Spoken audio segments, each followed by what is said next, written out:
fuulalee wal geenya. Irreechi tokkummaadha galma sirrii keenya duudhaa sirna kalee. Galma har'aa keenya horaa sadiiti fuulalee wal geenya.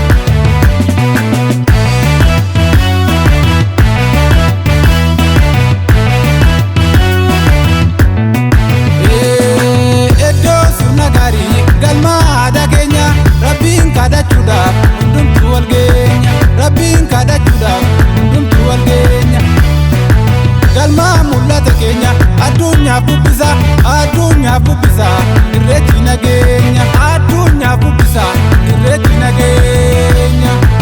Yoo barii barii tolu kajeele akkasii qomoon akki kajeele irreecha Oromoon addunyaaf affeere. Yoo barii barii tolu kajeele akkasii qomoon akki kajeele irreecha Oromoon addunyaaf affeere. Yoo barii barii tolu kajeele akkasii qomoon akki kajeele irreecha Oromoon addunyaaf affeere.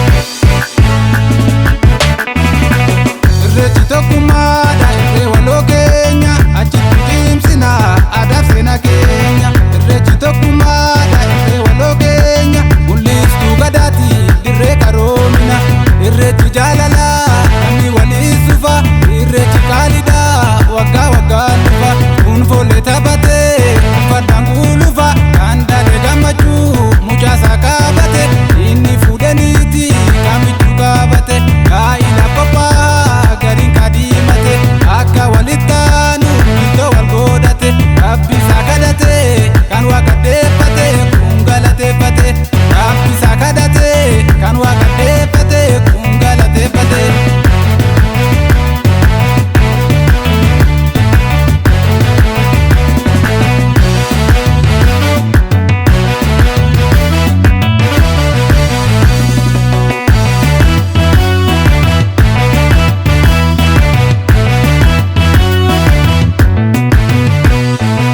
Irreechi tokkummaadha galma sirrii keenya duudhaa sirna kalee. Galma har'aa keenya horaa sadiiti fuulalee wal geenya. Irreechi tokkummaadha galma sirrii keenya duudhaa sirna kalee. Galma har'aa keenya horaa sadiiti fuulalee wal geenya.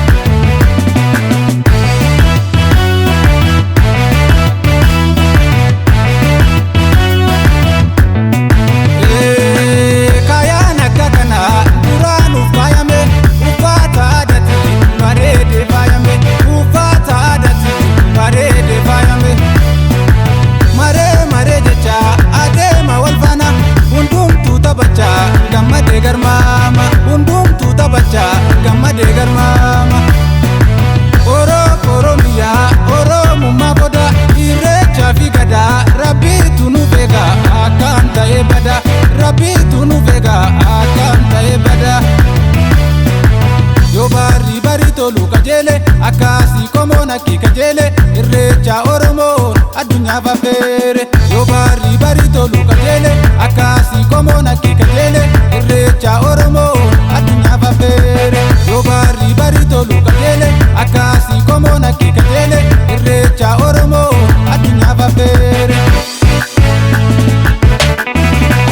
Irreechi tokkummaadha irree waloo keenya achitti cimsina aadaa seenaa keenya. Irreechi tokkummaadha irree waloo keenya mul'istuu gadaati dirree qaroomina.